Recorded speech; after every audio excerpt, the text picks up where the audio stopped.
Bonjour, j'accueille aujourd'hui quelqu'un qui vient me voir parce qu'elle n'arrive pas à vivre sa vie pour elle. Elle n'arrive pas, on pourrait dire, à réaliser son propre rêve. Et ce qui était intéressant, c'est d'étudier tout ce qui a été le fondement de sa personnalité, comment elle a fabriqué cette personnalité par rapport aux événements. Et là, les événements, ce n'est pas les événements de sa petite enfance, c'est les événements de sa lignée familiale. Ce qui est intéressant, c'est qu'on découvre que sa mère a justement perdu sa propre mère quand elle avait 2 ans. Donc on a une femme qui vit avec sa mère, qui a toujours eu le manque de sa propre mère. Et donc ce manque, eh bien, il s'est senti tellement fort que cette petite fille, elle a grandi en voulant remplacer quelqu'un. Et en plus, c'est vraiment toujours parfait. Eh bien, on lui a donné le nom à ma cliente de sa grand-mère. Sa grand-mère donc, qui est morte quand sa mère à elle, elle avait 2 ans. Vous me suivez? Ce qui fait qu'en fait, cette personne, eh bien, elle s'est retrouvée à croire qu'elle devait remplacer quelqu'un. Elle a grandi en croyant qu'elle devait remplacer quelqu'un, et peut-être qu'en remplaçant quelqu'un, alors peut-être qu'elle sentirait que sa mère, elle serait plus heureuse. Et c'est comme ça qu'on peut passer à côté de ses propres rêves ou qu'on peut passer à côté de sa propre réalisation parce qu'on reste fidèle à un programme qu'on a fabriqué dans notre petite enfance dû à notre environnement, dû à la proximité de certaines personnes et de certaines souffrances. Donc voilà, je suis très heureux aujourd'hui d'avoir pu aider cette femme à identifier qu'elle vivait comme ça. Et en plus, effectivement, elle vivait aussi avec ce qu'on appelle une inversion psychologique globale, c'est-à-dire qu'elle ne voulait pas, elle n'avait pas le droit d'être heureuse.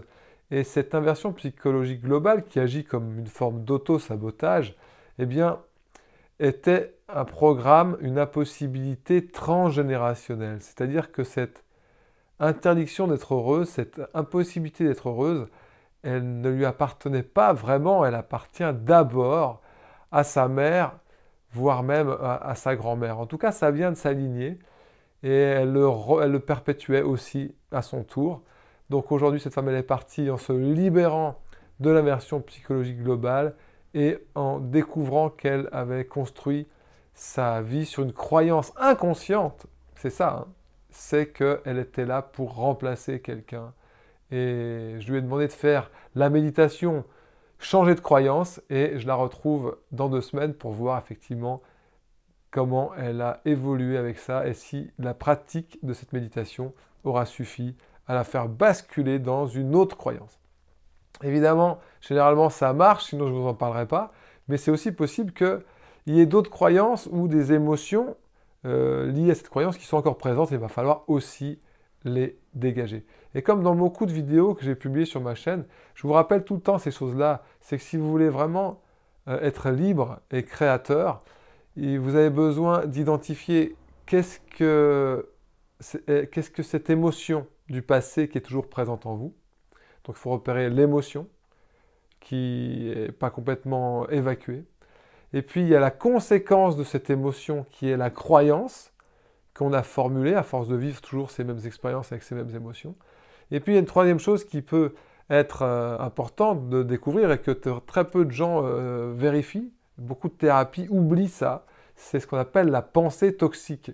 Ça veut dire qu'on est habité par une forme de pensée qui recrée la même forme d'émotion et après ça devient une boucle. Et on peut appeler ça une forme de karma, c'est-à-dire qu'après on croit que la vie elle est comme ça.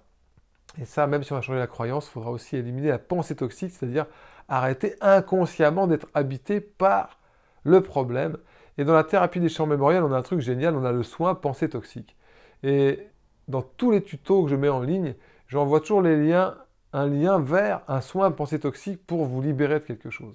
Parce que maintenant, j'ai compris que les personnes qui être libres et créatives, c'est celles qui ne laissent plus le pilotage automatique se remettre en marche, c'est-à-dire cette fabrication de la personnalité que vous avez fabriquée due aux événements du passé, vous ne la laissez plus agir inconsciemment, vous pilotez, mais c'est vous, c'est votre propre désir conscient ici et maintenant qui va déterminer ce qui va se passer.